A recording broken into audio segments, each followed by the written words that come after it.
Yohana 12 mstari wa 32 mpaka 36.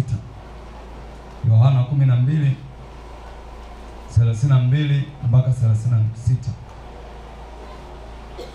Msalaba ni njia ya kumwendea Mungu. Yohana 12 32 mpaka 36. Anasema hivi: nami nikiinuliwa juu ya nchi, nitawavuta wote kwangu. Nami nikiinuliwa juu ya nchi, nitawavuta wote kwangu. Aliyanena hayo akionyesha ni mauti gani atakayokufa. Aliyanena hayo akionyesha ni mauti gani atakayokufa. Basi mkutano wakamjibu, sisi tumesikia katika Torati ya kwamba Kristo adumu hata milele. Nawe wasemaje ya kwamba imempasa mwana wa Adamu kuinuliwa juu? Huyu mwana wa Adamu ni nani? Basi Yesu akawaambia, nuru ingalipo pamoja nanyi muda kidogo, enendeni madamu munayo nuru hiyo, giza lisije likawaweza. Maana aendaye gizani hajui aendako. Mwanadamu, maadamu mnayo nuru, iaminini nuru hiyo, ili mpate kuwa wana wa nuru. Hayo alisema Yesu akienda zake, akajificha wasimone. Bwana Yesu asifiwe sana. Angalia, ni mazungumzo kati ya Yesu na Wayahudi, na Yesu anaanza kwa kuambia, kama nikiinuliwa juu, nami nikiinuliwa juu ya nchi, nitawavuta wote kwangu. Ndio maana alikuwa anamaanisha atakufa kifo cha msalaba,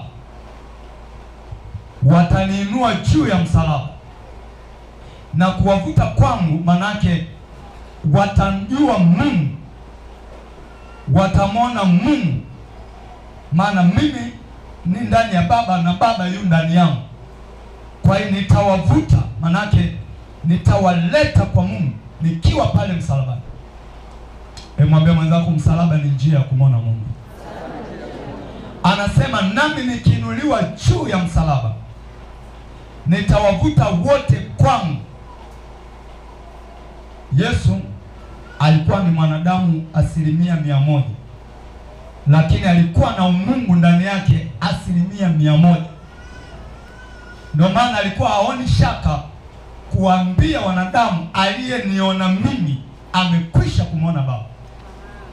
Kwa hiyo hapa anaposema mkiniinua juu, nitawavuta wote kwangu, maana yake kwangu mimi kama Mungu, wote nitawaleta kwangu. Ndio maana angalia, mpaka leo wote waliompokea Yesu aliwapa uwezo wa kufanyika wana wa Mungu.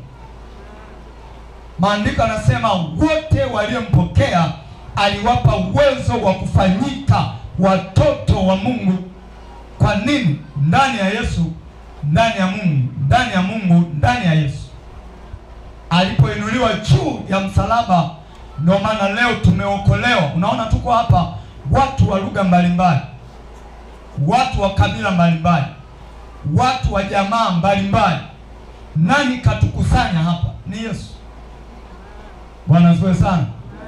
Hapa kuna Waislamu waliookoka wako hapa, kuna Wakatoliki waliookoka wako hapa, kuna Waanglikana waliookoka wako. Kila mmoja amevutwa kutoka alikokuwa. Bwana asifiwe sana. Baada ya Yesu kuinuliwa msalabani, akasema imekwisha, akatukusanya tulikokuwa tumeshikiliwa na shetani, tunatumikishwa kama watumwa wa shetani, tunateswa na mateso ya dunia hii. Akatuvuta, akatuweka pamoja, tukaitwa kanisa takatifu, lisilo na mawaa, lisilo na hila, lisilo na kunyanzi, kwa sababu Mungu hakuja kuanzisha dini duniani. Bwana asifiwe sana. Wala hatutamwona Mungu kwa dini zetu.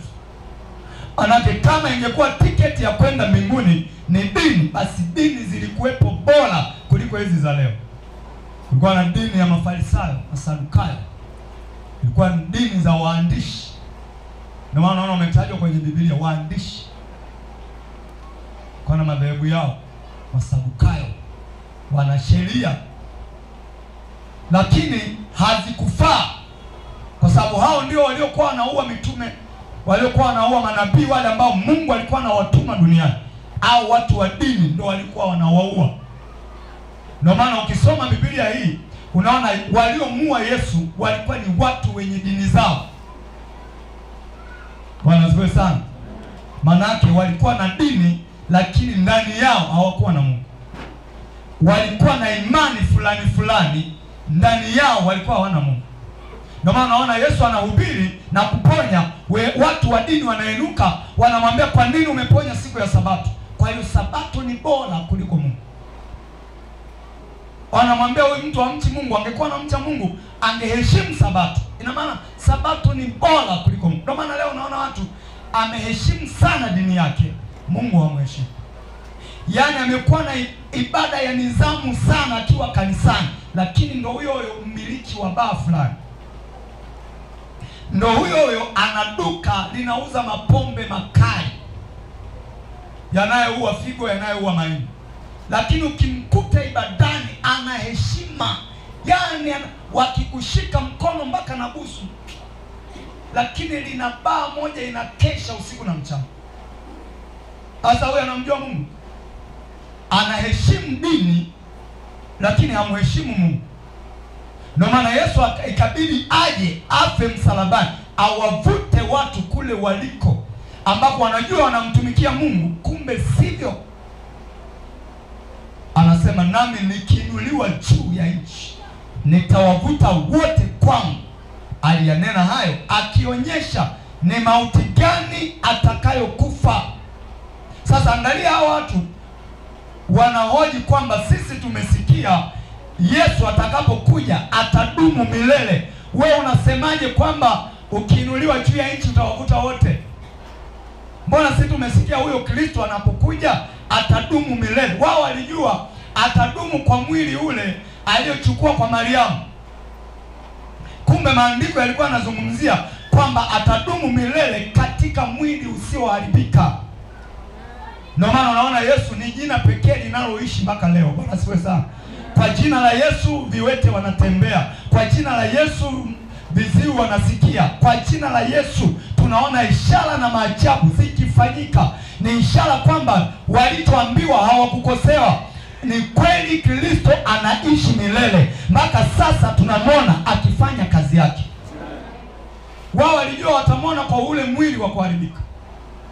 Ndio maana yeye akasema wakati anakufa kwamba hakuna anayeitoa roho yangu, ni mimi mwenyewe naitoa roho yangu, alafu mimi mwenyewe nitairudisha. Hakuna anayeniua. Sasa mwanadamu gani ana uwezo huo? Bwana asifiwe sana. Hakuna mwanadamu anayeweza kutoa roho yake na kuirudisha tena. Yeye saa ya mwisho alisema hakuna anayetoa roho yangu. Si shetani yuko hapo kuitoa roho yangu. Ninatimiza kile ambacho manabii tangu zamani walitabiri juu yangu. Ni lazima nitimize maandiko. Ni mimi mwenyewe naitoa roho yangu, ni mimi mwenyewe nitairudisha. Ndio maana alikuwa anawaambia nitakufa na siku ya tatu nitafufuka. Aliyanena hayo kwa uhakika, si kwamba nitafufuliwa siku mimi mwenyewe. Na hata kufa kwake ilikuwa ni unabii kwamba ni lazima mwana wa Adamu afe, apate mateso mengi, afe ili awakomboe watu na dhambi zao. Haleluya kanisa. Haleluya. Kwa hiyo msalaba ni njia pekee ya kumwendea Mungu. Ndio maana msalaba ni alama ya ushindi. Bwana asifiwe sana. Ndio maana unaona kanisani, unaona msalaba ni alama ya ushindi. Si lazima tuuvae. Tunapoweka kwenye mahema tunaweka juu kule msalaba kwamba hapa kuna washindi wanasali hapa. Yaani sawa na kambi ya jeshi. Bwana asifiwe sana. Ukiingia mle kujua kwamba hii ni kambi ya jeshi, unaona yale manguo yenye mabaka, bendera nyekundu, kwamba hapa ni kambi ya jeshi. Sasa sisi tunaweka msalaba kanisani kwamba ushindi wetu ulianzia Kalvari. Pale Kalvari ndipo tulipompiga chenga shetani, akajua anamua Yesu, kumbe analeta ukombozi kwa watu wengi sana. Amen. Shetani lingejua kwamba Yesu pale ninapompandisha ndo anaenda kuwafanya wengi kuwa wana wa Mungu, asingempandisha. Bwana asifiwe sana. Amen. Lakini alipigwa chenga, akashangilia na uwawe na asulubiwe. Wanaulizwa, nani mnayemtaka tumfungulie kati ya muuaji Barnaba na Yesu aitwaye Mnazareti? Akasema mfungue Barnaba. Yaani wanaomba wapewe mwovu, msulubishe Yesu. Fikiria, Pilato pamoja na kuwa wenye haki wengi, ni gavana ambaye alikuwa katili sana, aliyeidhinisha mauaji ya wenye haki wengi, lakini kwa Yesu aliogopa. Bwana asifiwe sana. Amen. Aliogopa, akasema nimsulubishe nabii wenu, nimsulubishe mfalme wenu. Asema sisi hatuna mfalme zidi ya Herode, huyo sulubisha. Bwana asifiwe sana. Akatolewa yule aliyetakiwa kufa, akasulubiwa Yesu. Lakini ni kweli ndicho Yesu alichokuja kukifanya, kwamba waliotakiwa kufa waweze kuishi. Anachukua mauti yetu, anaenda naye pale msalabani, anakufa yeye badala ya mimi niliyetakiwa kufa. Alikufa yeye badala ya Barnaba aliyestahili kufa, akabeba ile mauti ya Barnaba, akaenda naye msalabani. Barnaba akatoka, Yesu akafa. Maandiko yanasema mshahara wa dhambi ni mauti. Bwana asifiwe sana. Amen. Tulipotenda dhambi tulistahili kufa. Hatuna tofauti na Barnaba. Kilichomfanya Barnaba afungwe jela na asubiri siku aje afe msalabani ni kwa sababu ya dhambi alizozifanya za kuua watu, kunyang'anya. Alikuwa ni mnyang'anyi. Lakini Mungu anakuja, anabeba mauti ya Barnaba. Aliyestahili kufa anaachwa huru, aliyestahili kuwa huru anaenda kufa msalabani. Tulikuwa tunafaa kufa, tulikuwa tumeteswa na dhambi, dhambi zilitushika na mshahara wetu ulikuwa ni kufa. Yesu akaamua yeye aje, akasema nikiinuliwa pale juu msalabani, nitawaacha huru wale wote wanaotakiwa kufa, nitakufa mimi badala yao. Ndio akatuweka huru mimi na wewe. Leo tunaishi kwa ushindi, akafa yeye msalabani. Msalaba ni njia ya kumwendea Mungu. Kwa maana mahali popote walipoukataa msalaba wa Yesu, mahali popote walipoukataa msalaba wa Yesu, wameikataa neema ya Mungu. Angalia mataifa yale ambayo tangu zamani wameukataa Ukristo, hayajawahi kuwa na amani. Ni mapigano, ni mauaji, ni uharibifu, kizazi hata kizazi. Kukataa msalaba ni kuikataa neema ya Mungu, kwa sababu neema ya Mungu ilionekana msalabani. Bwana Yesu asifiwe sana. Tulimwona Mungu pale Kalvari. Ndio maana tunaimba pale Kalvari yote yalikwisha. Amen. Magonjwa yalikwisha pale, upagani unaishia pale. Wakina Petro walikuwa wamjui Mungu kwa maana halisi. Maandiko yanawashuhudia walikuwa wavuvi wa samaki. Lakini kwa neema ya msalaba Mungu akawafanya kuwa watumishi wake, waliomtumikia Mungu kwa uaminifu sana, walioitangaza injili ya Mungu kwa magumu, kwa mapito, kwa namna walivyowafanya, lakini hawakuiacha neema ya Mungu. Walimnyulia wapi? Kazi ya msalaba. Twende tuangalie andiko lingine. Msalaba ni njia ya kumwendea Mungu. Wakorintho wa kwanza sura ile ya kwanza mstari wa 18. Wakorintho wa kwanza sura ya kwanza mstari wa 18. Msalaba ni njia ya kumwendea Mungu. Wakorintho wa kwanza sura ya kwanza mstari wa 18.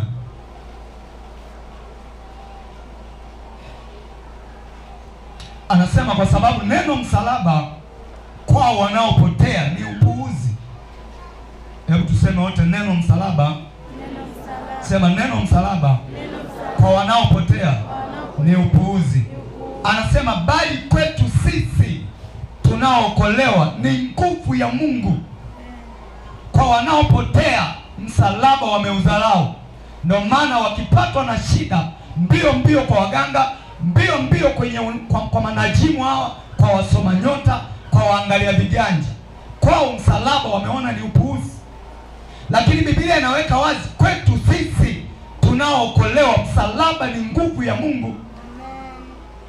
Bwana asifiwe sana. Amen.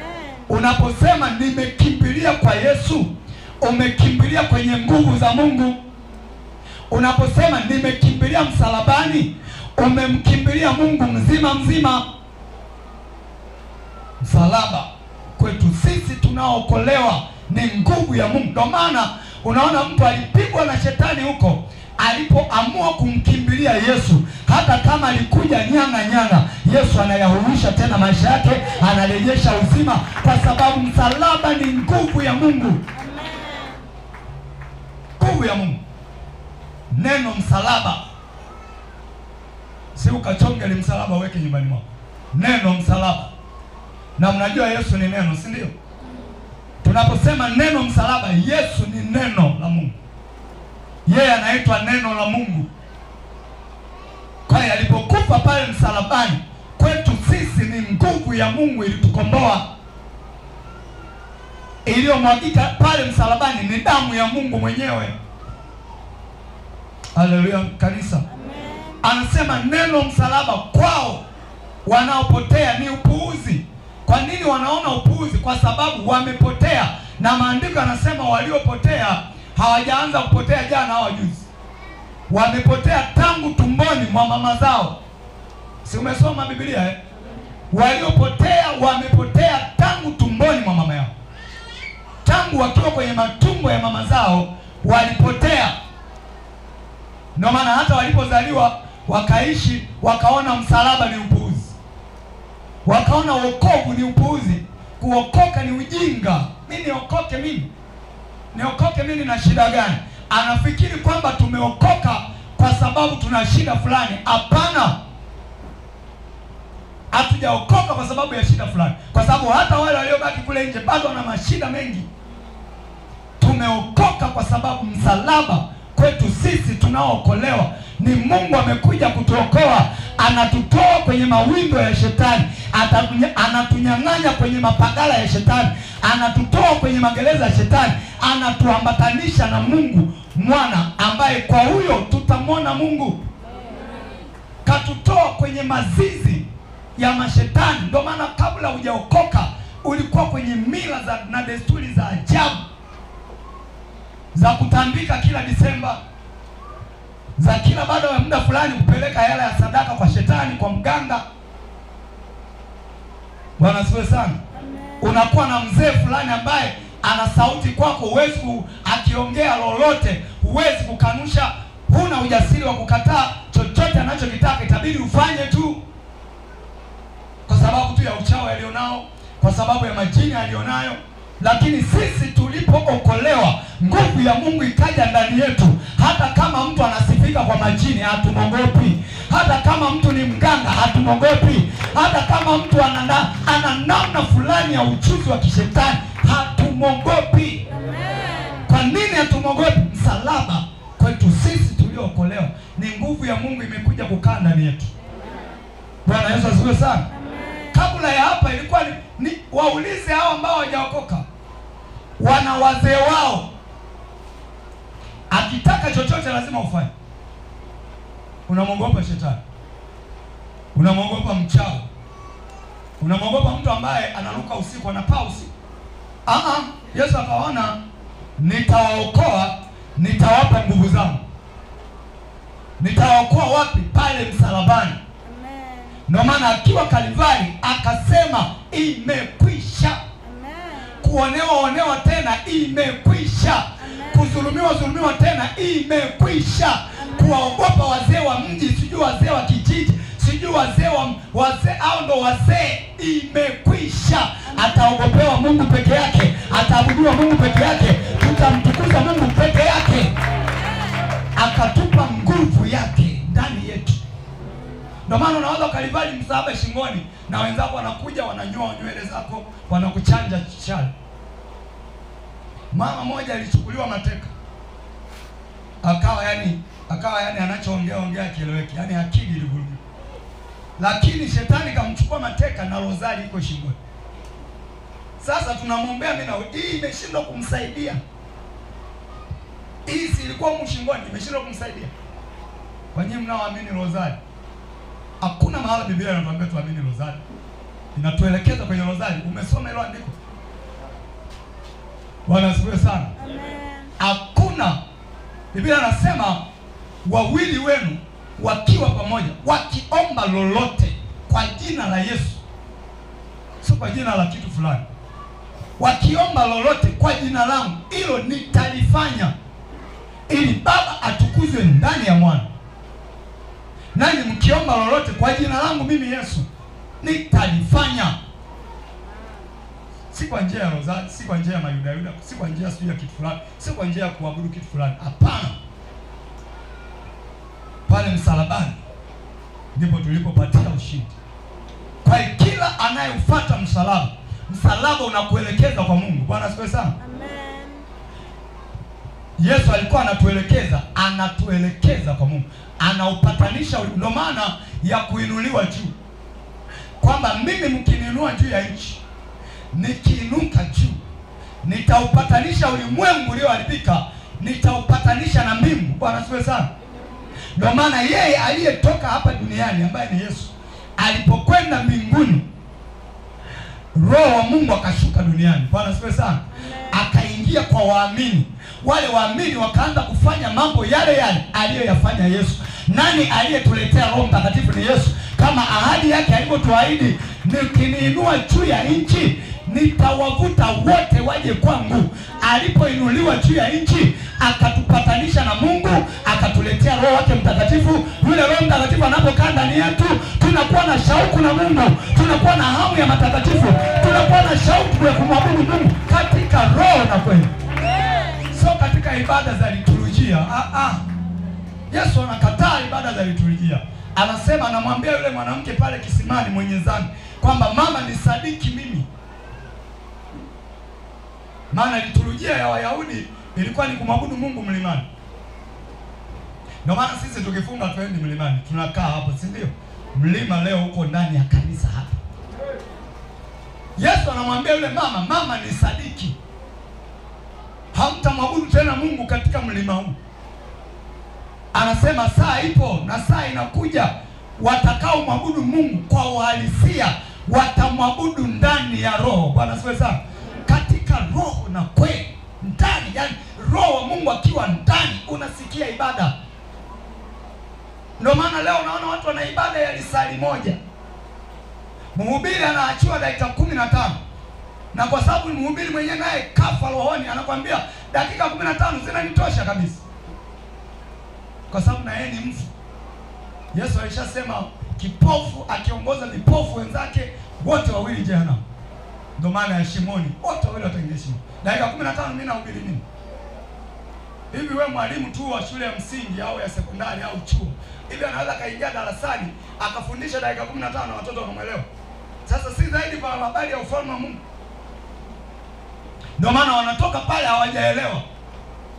Wanatoka wale kama wangekaa wakafundishwa wangetoka kwenye majumba yao ya ibada wakiwa wameelewa ubaya wa dhambi, wameelewa uzuri wa Mungu. Hawaelewi. Ndio maana wakitoka pale, kila kitu ni kile kile, maisha ni yale yale, mwenendo ni ule ule, tabia ni zile zile. Hawaelewi.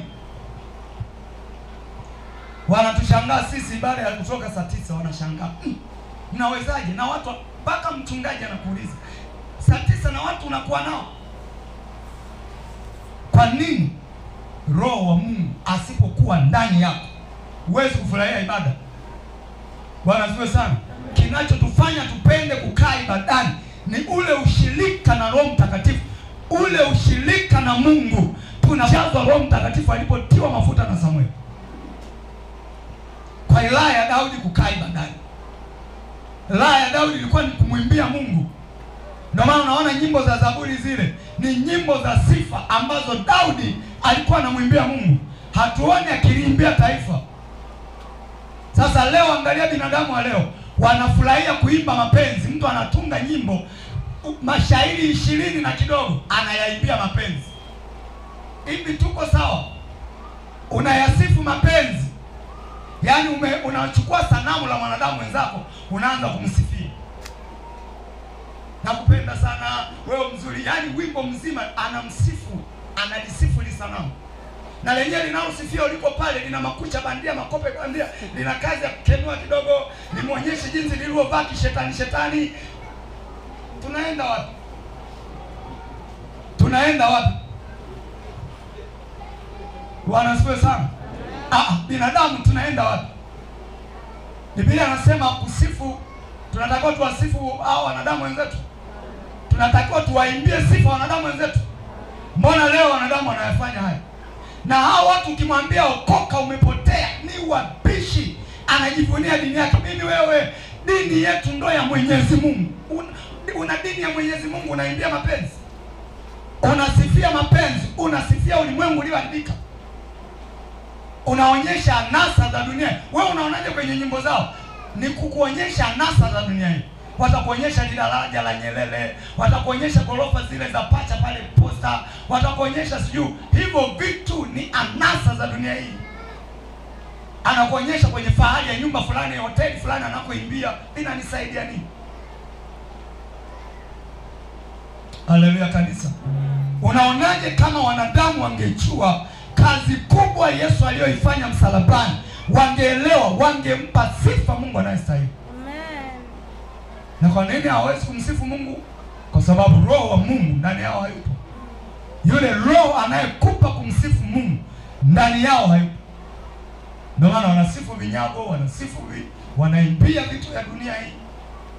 Kwa anasema neno msalaba kwao wanaopotea ni upuuzi. Kwa nini wanaimbia mapenzi? Wamepotea. Kwa nini wanasifu dunia hii? Wamepotea. Mimi na wewe, neno msalaba kwetu sisi ni nguvu ya Mungu. Sema neno msalaba ni nguvu ya Mungu. Sema tena, msalaba ni nguvu ya Mungu. Ndio, ni nguvu ya Mungu. Angalia andiko lingine.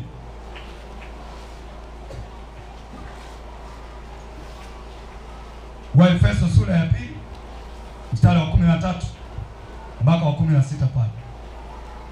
Waefeso sura ya 2 mstari wa 13.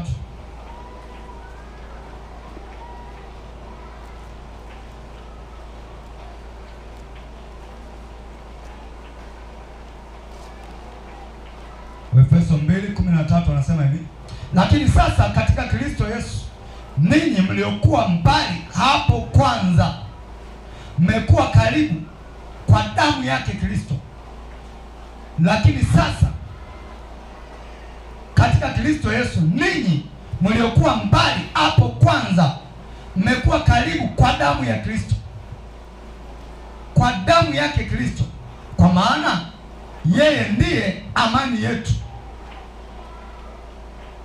aliyetufanya sisi sote tuliokuwa wawili kuwa mmoja, akakibomoa kiambaza cha kati kilichotutenga, naye akiisha kuondoa ule uadui kwa mwili wake, ndio sheria ya amani.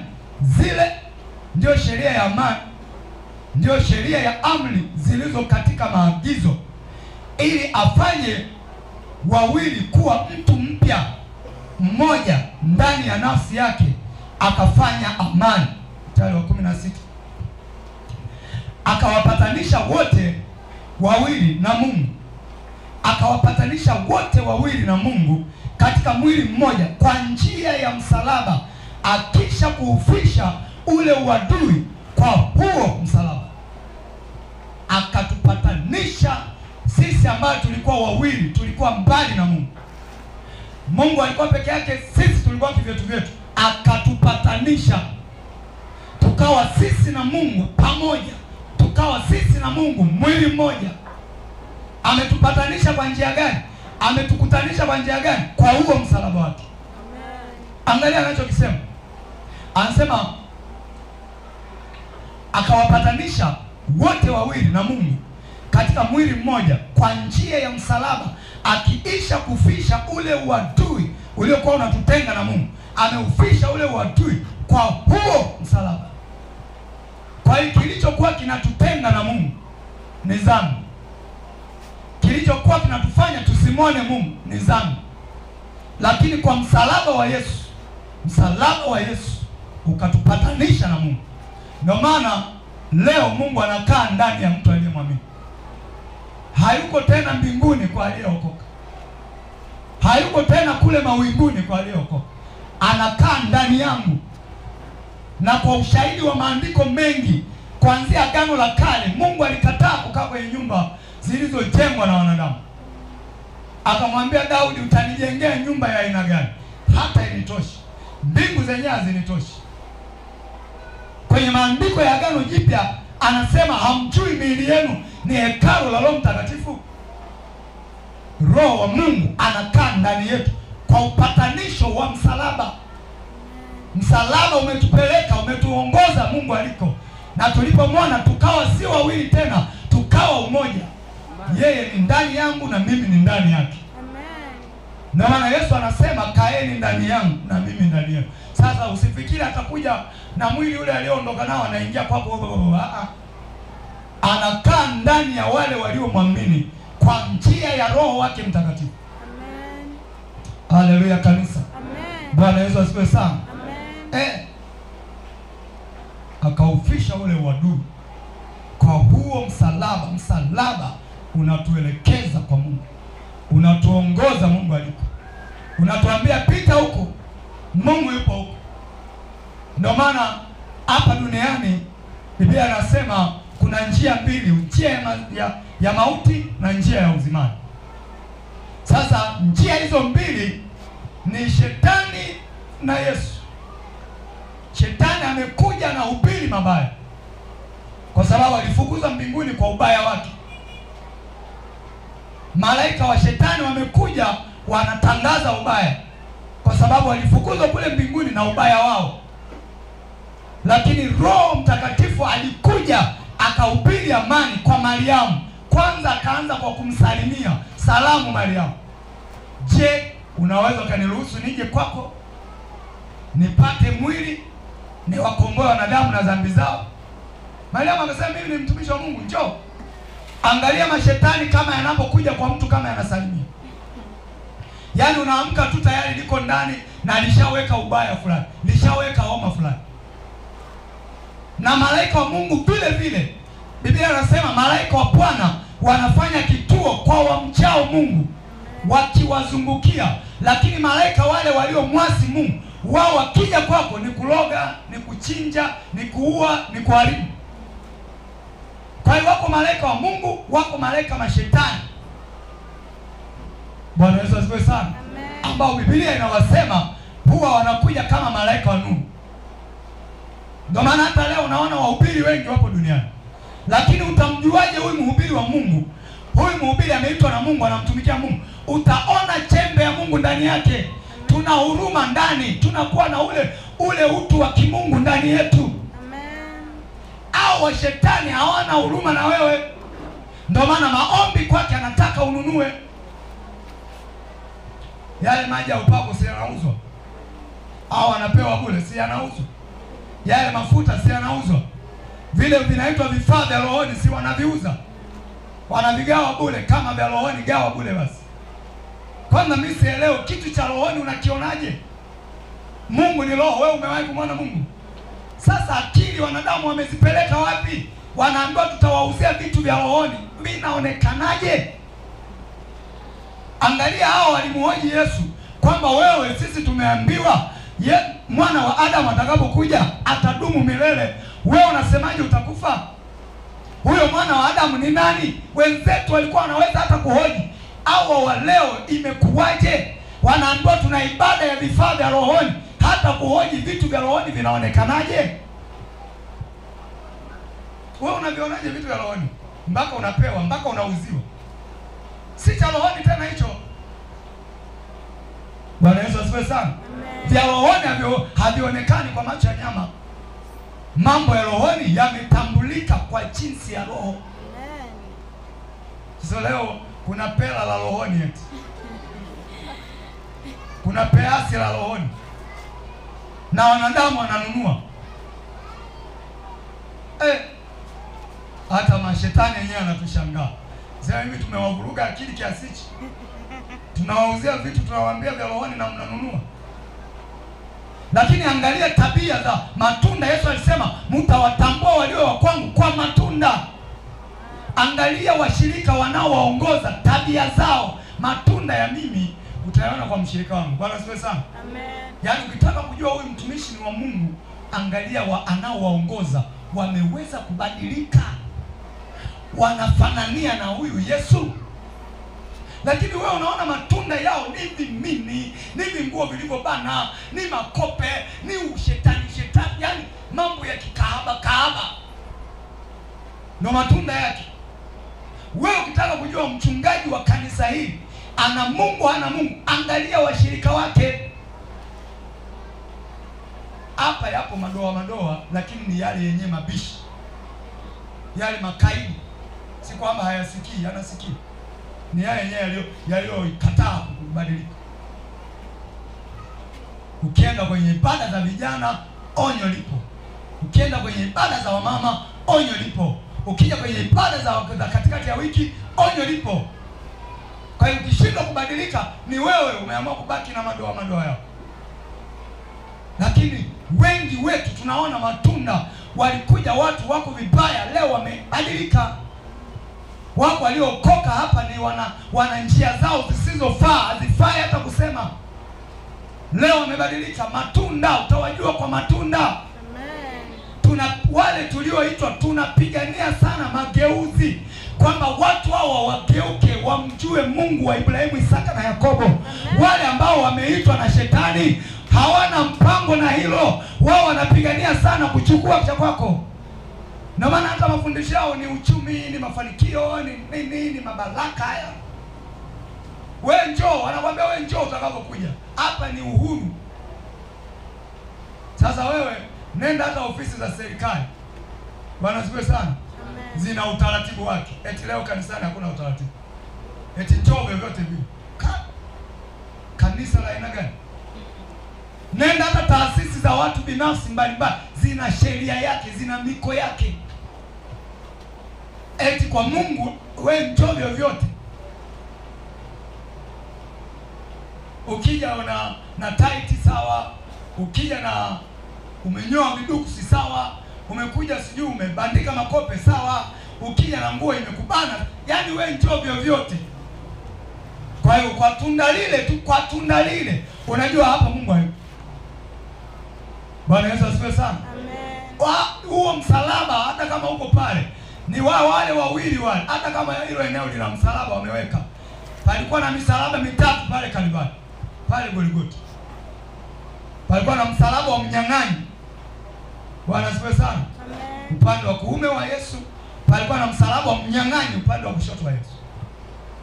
Ndio maana ukienda eneo la hilo ambao hawaangalii umevaaje, sijui tabia zako, sijui mwenda, hilo eneo pana msalaba sawa, lakini ni msalaba wa mnyang'anyi. Ndio maana unaona wanapiga sana kukunyang'anya ulicho nacho. Manake msalaba uliokaa pale ni wa wanyang'anyi. Bwana Yesu asifiwe sana. Amen. Sisi kwa machozi tunapambana sana badiliko, kwamba huyu mtu amekuja akiwa amjui Mungu, amjue Mungu, abadilike. Furaha ya matunda ya Roho Mtakatifu, badiliko la ndani. Ndio maana ya ufalme wa Mungu kwanza, mengine mtazidishiwa. Amen. Lakini huko mengine kwanza, ufalme wa Mungu baadaye. Mmoja akaniambia, niliona kwenye ushuhuda wa TV gani ile, Upendo TV. Niliona shuhuda wa mtu mmoja anashuhudia pale. Bwana asifiwe sana. Mlokole mmoja alikuwa anashuhudia. Anasema alienda kanisa moja, akawa anasali pale, yani amehamia kanisa. Sasa katika kuendelea na ibada za pale, akapangwa siku moja kufundisha ibada za vijana, siku ya vijana. Kwa Kwa hiyo akasimama na andiko linalosema itoeni miili yenu kuwa dhabihu takatifu kwa Mungu. Hiyo ndio ibada yenu iliyo njema. Si mnalijua hilo andiko? Anasema nikasimama na lile andiko nafundisha pale mabinti kwamba mnatakiwa mjidhabihu kwa Mungu, muache kuutumia mwili wenu kwa usherati, kwa uzinzi, kwa anasa za dunia. Mwili wenu mtumikie Mungu. Anasema wakati nafundisha, mabinti wakawa wanafuta machozi, wanalia.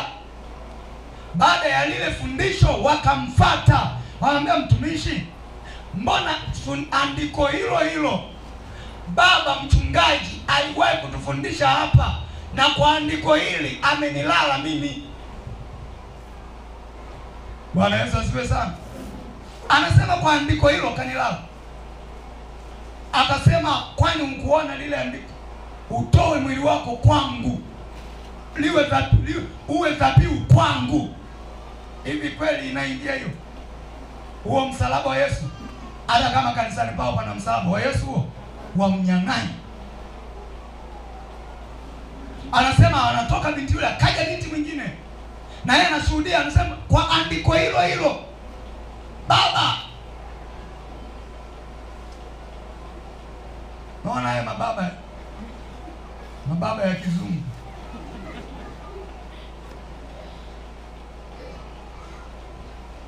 Wewe uje hapa kama utawahi kuona hata nimekuangalia macho ya tamaa. Kwa nini? Nimepona mwili na roho, nimekufa pamoja na Kristo, nimefufuka pamoja naye. Hata iweje labda aje huyo shetani akiondoe kwanza hichi kichwa pap, akakifiche mahala, alafu aweke cha kwake, ndio ataweza.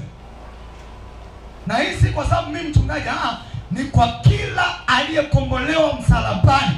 Tunakufa kwa habari ya dhambi, tumekufa kwa habari ya zinaa, tumekufa. Amen. Wewe ukiona umeokoka na unazinizini, wewe ujue wewe hujafa.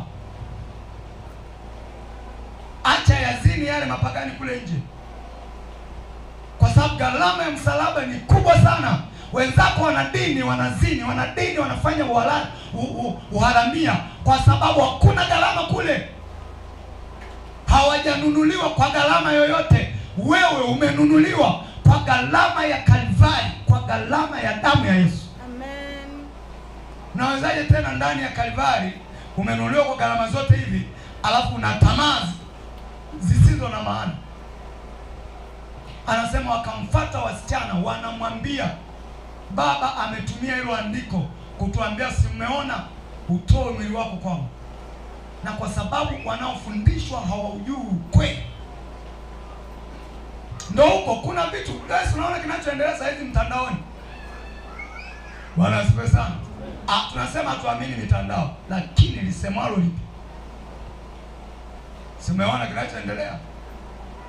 Hao mfuatilie. Mnaniangalia mimi. Lisemalo kama alipo linakuja. Hawa mababa waitoeni miili yetu kwetu. Wanazungumzwa huko kwamba wanafunga ndoa kimya kimya, wengine wamebaka kwa bastola. Hatutaki kuamini, lakini Yesu alisema mtawajua kwa matunda. Kama hawezi kubadilisha mwenendo wako wa tabia, hapo pana nini? Ndio maana hapa tukimbaini mtu ana njia zake zisizofaa, kwa gharama yoyote tunamondoa. Si kwamba tumpendi, tunampenda sana. Si kwamba sisi hatutaki kuwa na rundo la watu, tunataka sana. Lakini unataka rundo la watu la waliobadilishwa, waliosafishwa, waliooshwa kwa damu ya Yesu, wanaouendea msalaba wa Yesu, sio misalaba ya wanyang'anyi. Bwana asifiwe sana. Amen. Wewe kaa tu hapa na masikio yako usiotaka kuyakunja hivi, umeyasimamisha hivi kama mbuzi, tutakubaini. Sisi masikio yetu tumekunja, sio alivyokaa. Mwambie mwenzako, unaona sikio lako lilivyokaa, limekunjwa hivi, nikae hivyo hivyo. Sio unalisimamisha hivi. Usiwe na tabia hizo. Gharama yako wewe uliotumika kukupata ni kubwa sana. Bwana Yesu asifiwe sana. Yohana 2, waraka wa kwanza Yohana sura ya 2 mstari wa kwanza mpaka wa 6.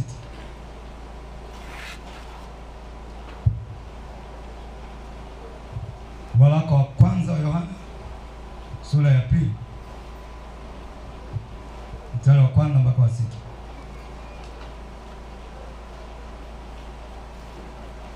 Waraka wa kwanza wa Yohana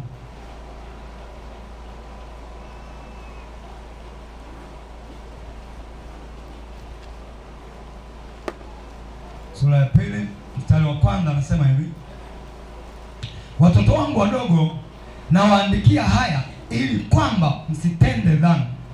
Na kama mtu akitenda dhambi, tunaye Mwokozi, tunaye mwombezi kwa Baba.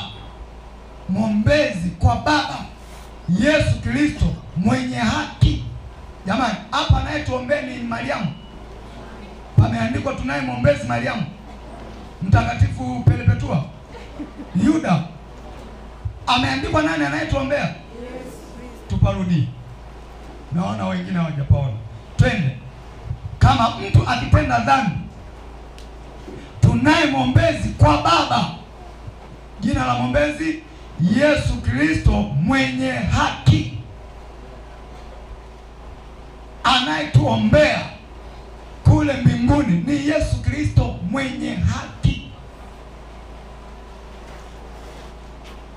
Si unakurupuka tu unaanza fulani niombee, fulani niombee, fulani niombee. Anayetuombea. Ndio maana sisi tukiomba tunaomba kwa jina lake. Huyo ndiye anayetupeleka kwa Baba. Ndio Yesu aliyesema mtazame yeye. Mungu alisema mtazameni yeye aliyeangikwa pale msalabani. Pale msalabani hawakuandikwa mitume, hawakuandikwa manabii, aliandikwa Yesu. Yeye ndo ameketi mkono wa kuume wa Mungu Baba, anatuombea, ni mwenye haki. Anasema ndiye kipatanisho kwa dhambi zetu. Kipatanisho kwa dhambi zetu, wala si kwa dhambi zetu tu, bali na kwa dhambi za ulimwengu wote. Ulimwengu wote unapatanishwa kwa damu ya Yesu. Anasema yeye asemaye nimemjua, wala hazishiki amri zake ni mwongo, wala kweli haimo ndani yake. Lakini yeye alishikaye neno lake, katika huyo upendo wa Mungu umekamilika kweli kweli. Katika hili twajua ya kuwa tumo ndani yake. Yeye asemaye ya kuwa anakaa ndani yake, imempasa kuenenda mwenyewe vile vile kama yeye alivyoenenda. Unaona hapo Yesu, msalaba wa Yesu ndio unaotupatanisha na Mungu, ndio unaotuelekeza kwa Mungu. Bwana Yesu asifiwe sana. Kwa msalaba wake tunamwendea Mungu. Kwa msalaba wake tunamwendea Mungu. Kwa msalaba wake ameupatanisha ulimwengu na Mungu. Angalia, wote sisi tulikuwa kwenye ulimwengu. Tulikuwa tunaishi kama ulimwengu unavyoishi. Tunaenenda kama ulimwengu unavyoishi. Lakini kwa msalaba wake, kwa damu yake, kwa maombi yake, katuvuta kwake, katuvuta kwa Yesu. Hapa anasema ametupatanisha kwa damu yake. Kwa hiyo sipatanishwi na Mungu kwa ajili ya dini kubwa nilionayo. Maana kuna watu leo wanajivunia dini zao, kwamba sisi dini yetu, wewe na dini ni kubwa kweli kweli, na adhabu yako itakuwa kubwa hivyo hivyo. Lakini sisi tunajivunia jina linalopita majina yote. Tunajivunia yeye aliyemwaga damu yake akatukomboa pale msalabani. Hatujivunii Upentekoste. Mimi siwezi kujivuna kwa ajili ya PHM, na ijua asili yake. Nianze tu kujinadi mimi PHM. Tuliona kwenye mtandao askofu mmoja anamwonya mchungaji mmoja kwamba wewe mchungaji unachangisha washirika wa TAG, wewe wakwako hao. Yaani mtu anajivunia kana kwamba hiyo dini yani yeye ndo kaizaa. Nasuia hata watu wetu wametoa mchango kama mimi nikisema jamani changisheni hela hapa tumsaidie mchungaji wa kanisa lingine ana shida kule tumsaidie. aje mtu aanze kufoka hapa, unachangishaje wa PHM? Kama si Yesu kuwaleta ungewapata wapi? Kwani wewe umeletwa na PHM? Si umeletwa na Yesu? Aliyekuvuta msalabani ni PHM? Aliyekununua ni PHM? Si Yesu? Muona mtandaoni anaongea vibaya, yaani machozi yakawa yanatiririka na mlilia yule pale pale. Nikapiga magoti nikasema, Mungu mkumbuke huyu mtumishi wako, mfanyie mema, hawa washangae kabisa. Nilikaa nje na naangalia kwenye simu, machozi yakanitoa. Alafu ameweka picha yule mchungaji yuko pembeni, anashangaa maneno anayoweza. Usijua watu wanajua kuunganisha kwenye mtandao. Alafu huyo anayeongea yuko hapa, wanachangisha na washirika wa TAT. Leo maombi yangu Mungu amejibu na yao wengine. Bwana asifiwe sana. Safi, ana watu wengi, ana watu lukuki. Kwa nini? Watu hawa ni Yesu anayewavuta. So dini zetu, kama tungevutwa na dini, mimi basi usingenitoa, kwa sababu nilikuwa na dini kubwa iko duniani kote. Haleluya kanisa. Amen. Usingenitoa, usingenipata huko. Nimevutwa na msalaba wa Yesu. Yesu akanitazama kama alivyomwangalia yule mtoza ushuru, si ndio? Akaenda akamwangalia, unachangisha hela za watu na wengine wanakulipa kodi mara mbili. Akamwambia nifuate. Bwana asifiwe sana. Amen. Mtoza ushuru Mathayo, si ndio? Kakaa pale, nifuate hizi hela, nifuate yule bwana. Anajiuliza mawili, hizi zina mwisho. Akainuka akamfuata Yesu. Amen. Leo tunaona ametuandikia kitabu cha Mathayo. Bwana asifiwe sana. Tunavutwa na upendo wa Kristo, na alionyesha upendo wake pale msalabani kwa kufa kwa ajili yetu, tukiwa hali hatufai, tukiwa wachafu, waovu, wenye dhambi. Ndio maana angalia, kila aliyeokolewa, kila aliyevutwa na msalaba wa Yesu ana ushuhuda alikotokea. Wengine walitokea kwenye uchawi, wengine wametokea kwenye uganga, wengine wametokea kwenye vitu vya ajabu. Kila mtu ana kitu chake. Ndio maana ya kusema nilimuita mwanangu kutoka wapi? Misri.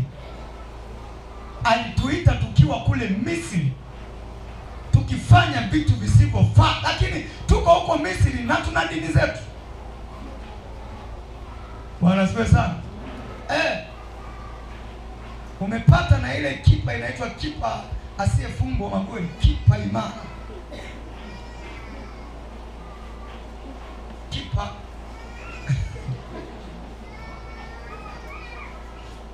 lakini shetani anakupiga magoli kila siku. Piga magoli ya uongo, piga magoli ya anasa, piga magoli ya uzinzi, piga magoli ya ulevi, piga, lakini umeshapata ile kipa bora, sijui ni Ronaldo, Maradona, sijui Kaseja, lakini magoli kila siku tulikuwa tunafunga. Angalia tulipovutwa na msalaba wa Yesu, alipotuwekea na roho wake ndani, hakuna goli ambalo shetani anapitisha kwetu. Akitaka kupitisha kwa jina la Yesu toka, akitaka kuleta kwa jina la Yesu toka, akitaka kwa jina la Yesu. Kule hata kwa jina la Yesu kutaja ilikuwa ni issue. Bwana asifiwe sana. Ndio maana msalaba nimekuambia ni njia ya kumwona nani? Ukimfuata aliyeangikwa pale msalabani, unamfuata Mungu moja kwa moja. Ndio maana unaona kina Mathayo ambao anatuandikia, amewatoa kwenye dhuluma za ushuru. Niliwahi kukutana na kijana mmoja anachajisha ushuru kwa magari yale yanayopaki mjini hapa. Bwana asifiwe sana.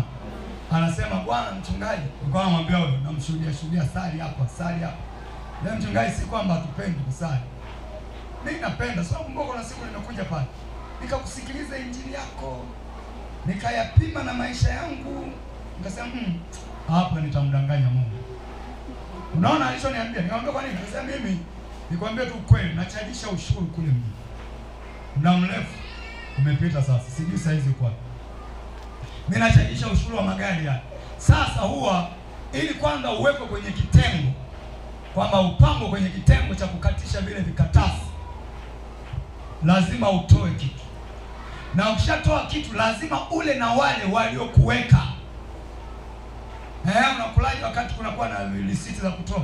Lazima unakuwa na vitabu viwili, kitabu kile ambacho hela kweli inaenda serikalini, alafu tunakuwa na kitabu kingine, hiyo ya kwetu.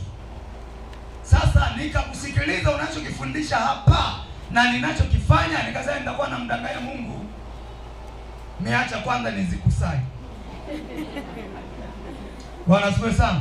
Sasa usifikiri uko salama huyu. Hayuko salama. Kwa sababu Biblia inasema wazi, wakati uliokubalika na alikusikia. Saa ile namshuhudia ndo wakati uliokubalika kwake kwa Mungu, kutubu na Mungu amwokoe. Huo muda nao utaka yeye anaweza asiupate mpaka anaondoka dunia. Akanogewa na zile hela, akanogewa na yale mapato za rimu mpaka anaingia jehanamu. Bwana asifiwe sana. Wakati niliokubalika na alikusikia, uliokubalika. Saa ya wokovu ni sasa. Aenda mimi niache kwa. Sasa huyo akipata eneo ambalo kuna makanjanja wenzake wana injili ambayo si ya msalaba wa Yesu, wana injili ya wale wanyang'anyi, atakaa hapo. Kwa sababu anakutana na neno ambalo linampa faraja. Linampa faraja. Akienda hagusu kwenye mambo yake. Bwana Yesu asifiwe sana. Siku moja tukasema watakao kaa kwenye huduma hii ni wale ambao wamedhamiria. Na kama watakaa watu ambao hawajadhamiria ni wale ambao walikusudiwa tangu asili. Kwamba kaya asikie neno la Mungu lakini haendi. Si kama Yuda walikuwa kwa ajili ya kutimiza maandiko, si ndio? Si ndio? Alisikia injili zote za Yesu, ndio yeye akaja kumsaliti. Kwa hiyo anaweza kukaa watu kwenye huduma za aina hii, wewe ukaamini wote wanaenda mbinguni kwa sababu injili ni kali. Wako watimiza maandiko. Wapo. Ndio maana unaweza kukuta injili ya hapa na mafundisho ya hapa na uvaaji wa hapa, tunao watu bado wanavaa suruali huko nyumbani. Tunao watu wanasengenya, yani anamsengenya mpendwa mwenzake. Hapa anasikia injili yote lakini anakaa kitako anamsengenya mpendwa mwenzake. Huyo ana ukoma wa mdomo. Bwana asifiwe sana. Kwa sababu wewe unamsengenyaje wakati unajua masengenyo Mungu amekataza? Unakaa unaanza kumjadili, unajua fulani yule, unajua yaani mmeyakoroga mnaamua kuyanya wenyewe kwa kicheko kikubwa.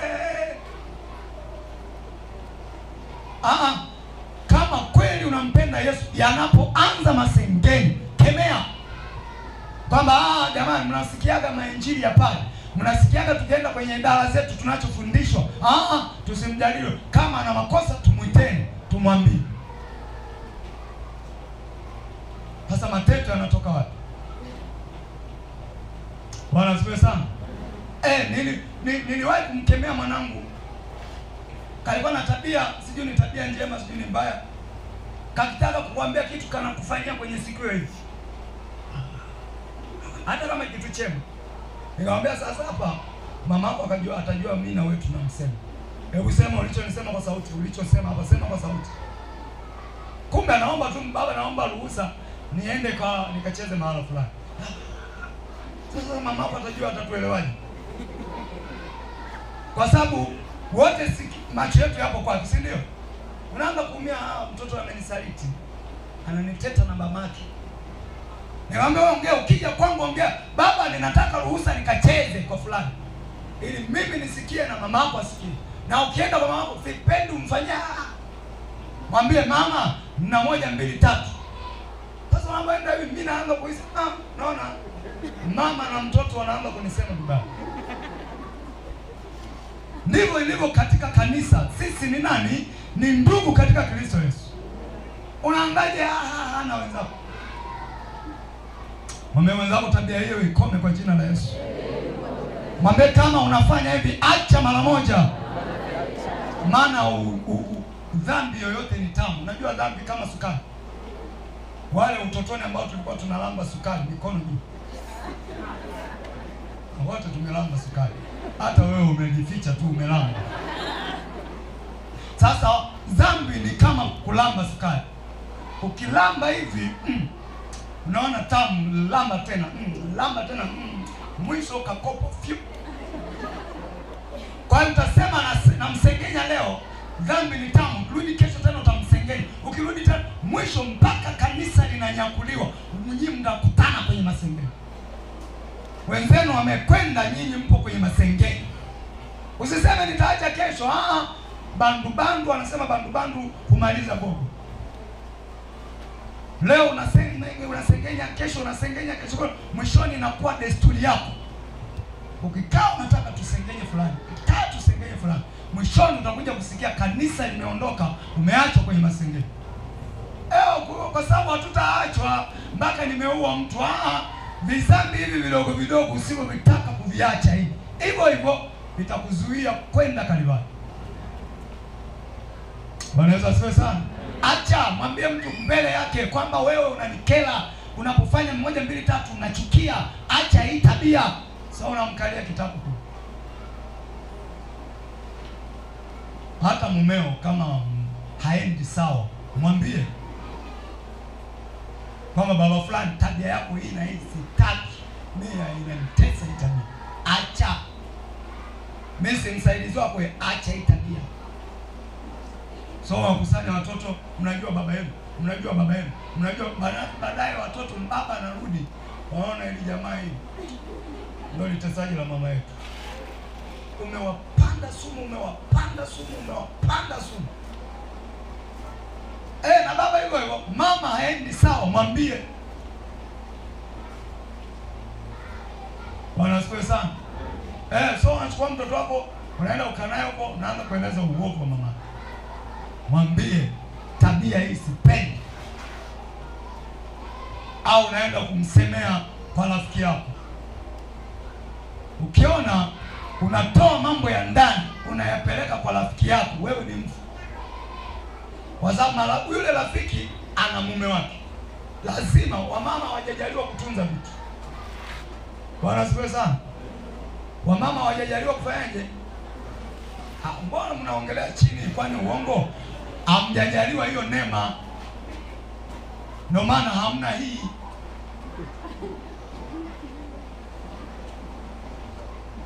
Wao ndio maana walipeleka injili, walikuwa wa kwanza kupeleka injili.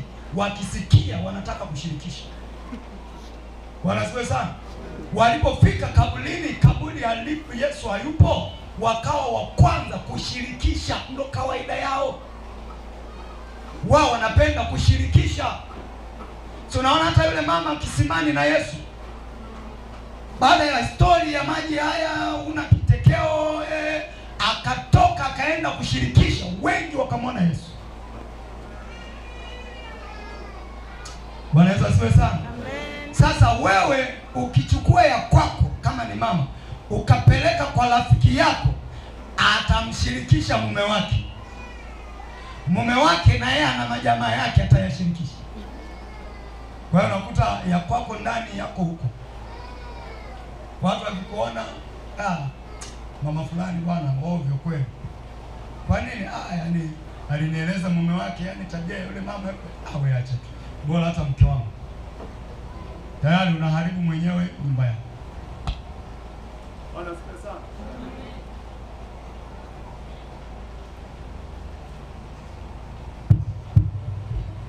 Haleluya kanisa.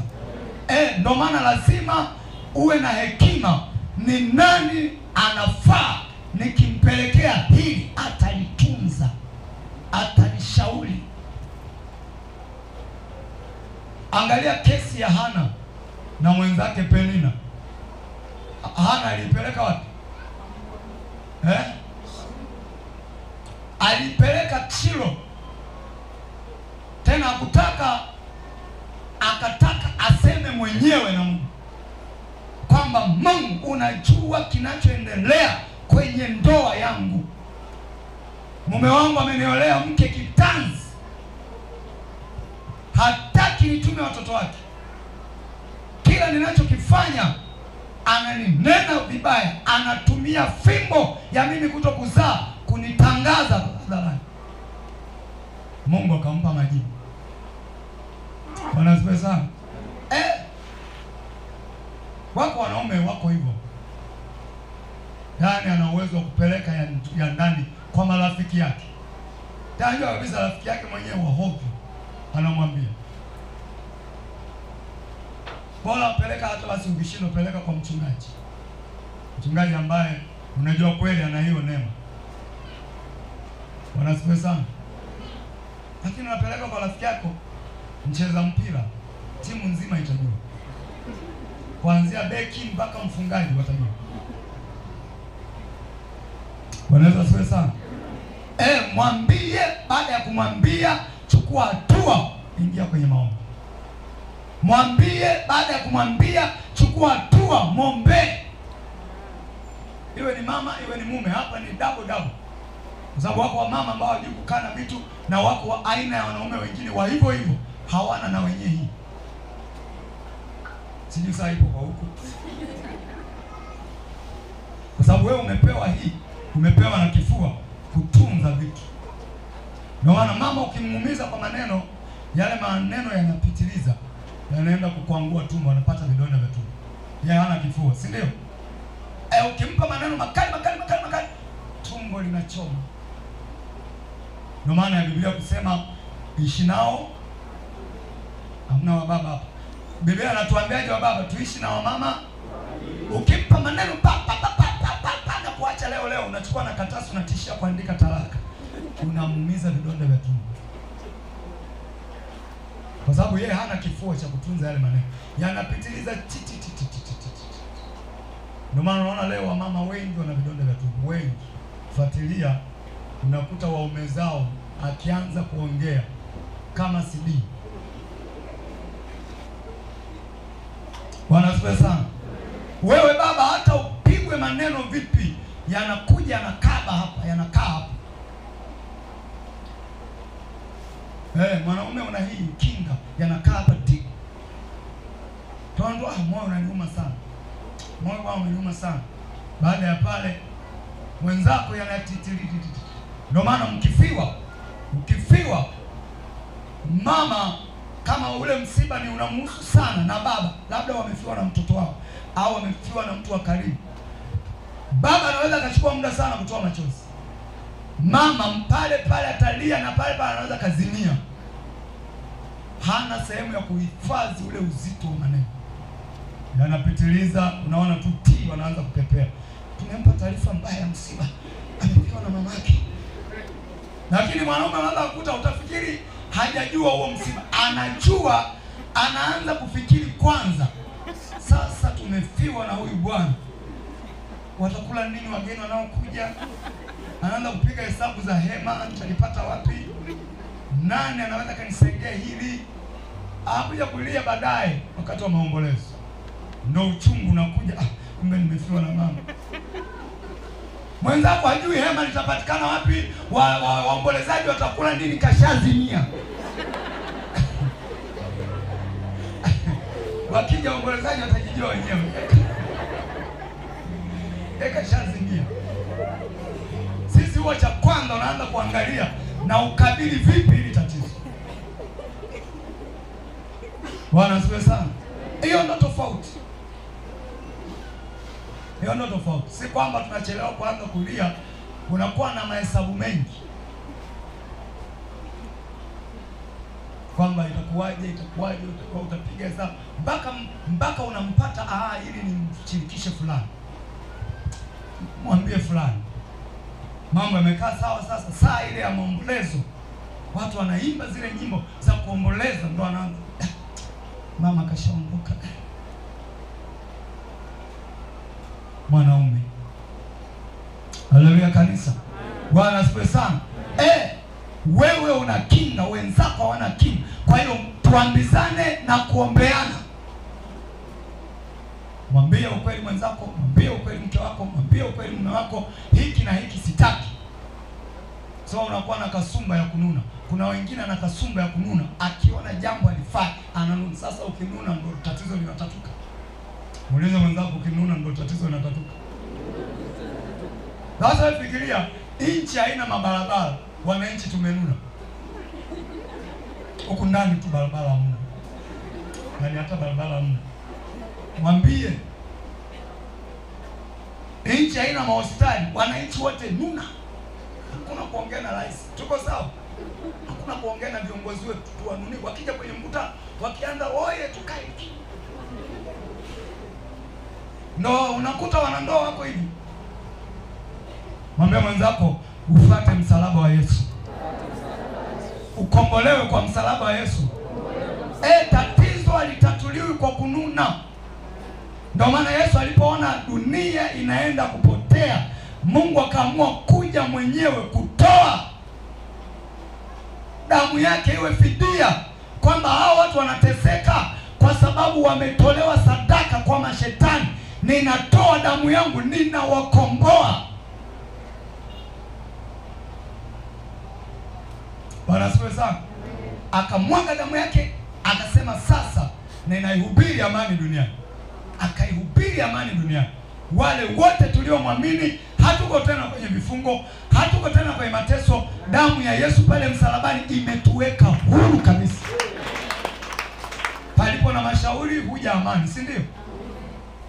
Kwa hiyo kwenye ndoa hivyo hivyo, tatizo limetokea, kaa muongee, sio kununa. Sasa tunaenda mbali mpaka wanaume leo wananuna. Nakuta baba kakosewa na eti kanuna. Mimi huwa sinunai. Sasa nikinuna mimi, si nyumba imekufa sasa?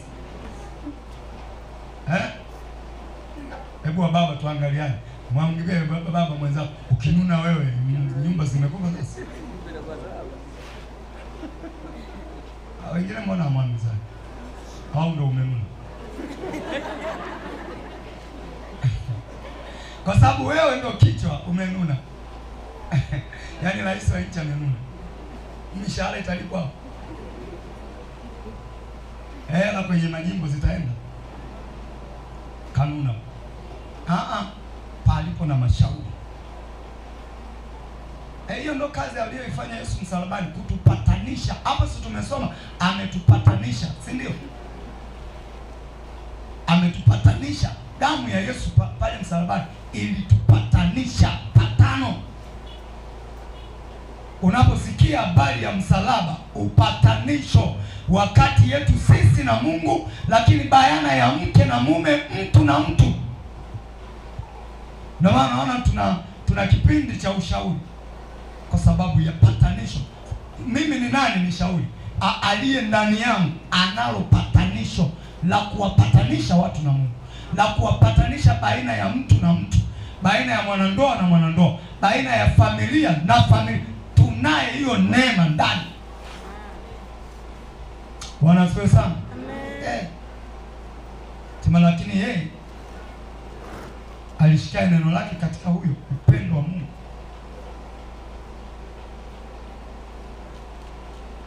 Tuko kwenye waraka wa kwanza Yohana sura ya 2 mstari wa kwanza mpaka wa 6, si ndio?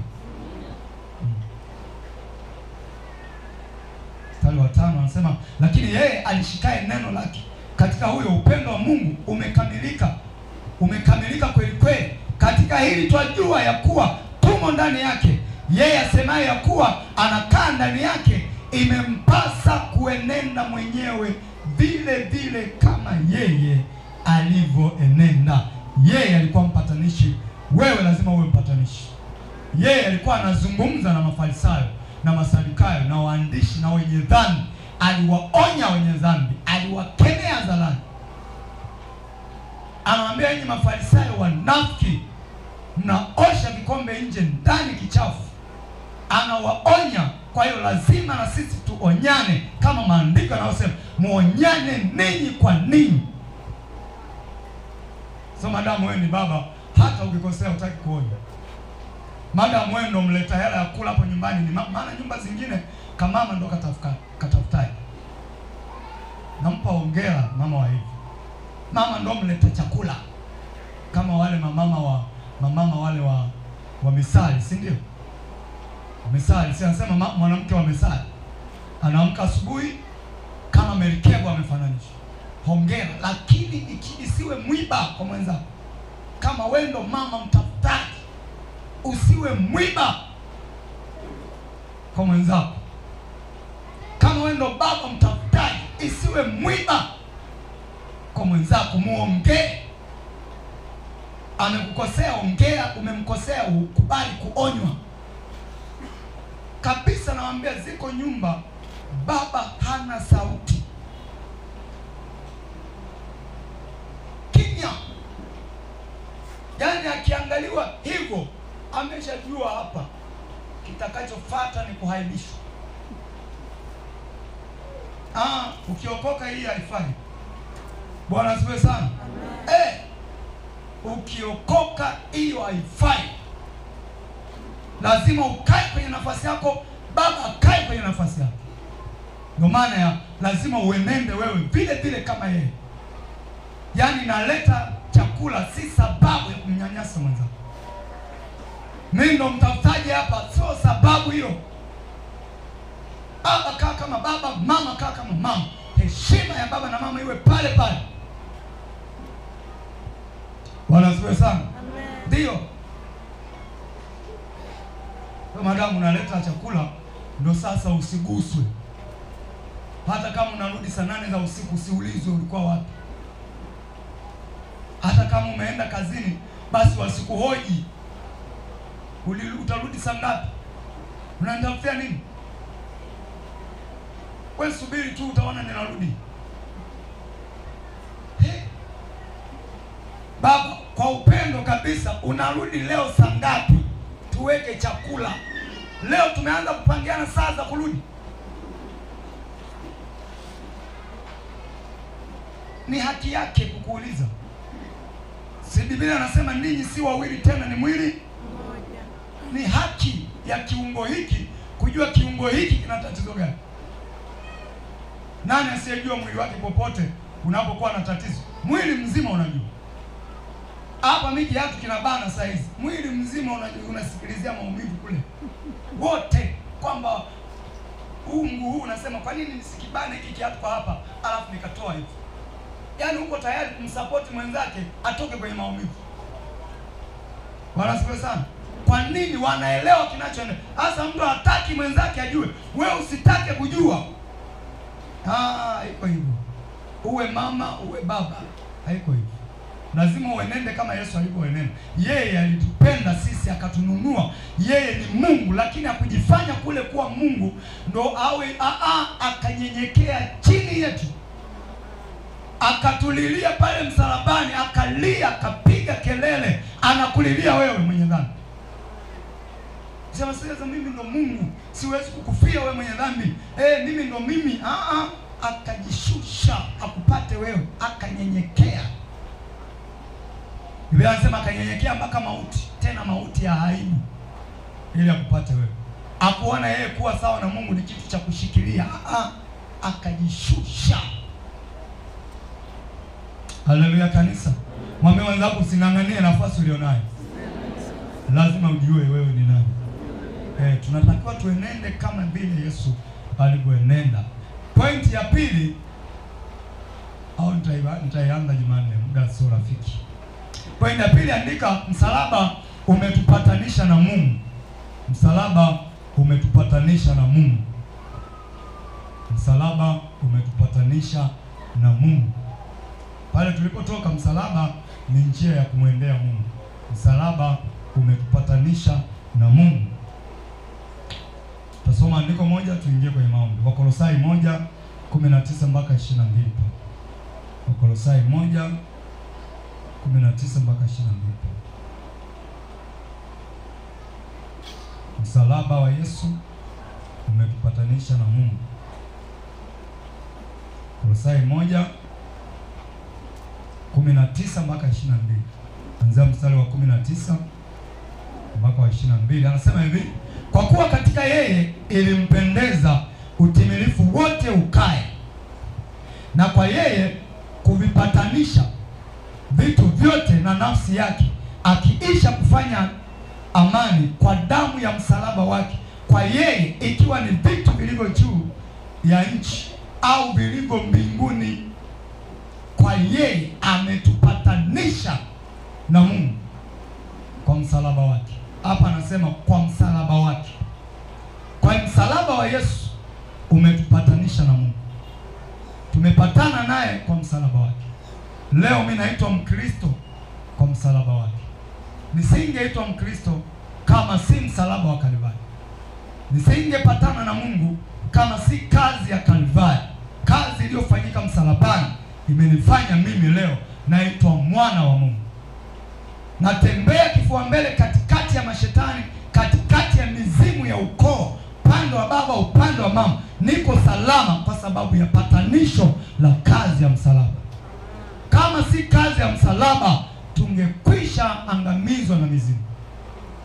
Maana kila moja kabla hajaokoka, mizimu ilikuwa inamtumia kwa namna yake. Wengine walikuwa na magonjwa yale ya kulisi, wengine walikuwa na maumivu ya wakati fulani, wengine walikuwa na utumwa wa lazima mfanye kitu fulani kwa mizimu. Ikitokea jambo mbaya, mizimu imekasirika, fanyeni kitu fulani, lazima waitwe wazee wafanye kitu fulani. Lakini kwa damu ya Yesu iliyomwagika msalabani, leo hatutumiki tena mizimu, tuko huru ndani ya Yesu, tunamtumikia Yesu aliyetufia msalabani. Ametupatanisha. Hebu sema nimepatana naye. Nimepatana na Yesu wangu kwa msalaba wake. Simama kwa miguu yako. Tutaendelea na hili somo Jumanne, Jumatano, Alhamisi, Ijumaa, siku zote 4. Sipange kukosa. Kule mbele utaelewa mengi, utajifunza mengi.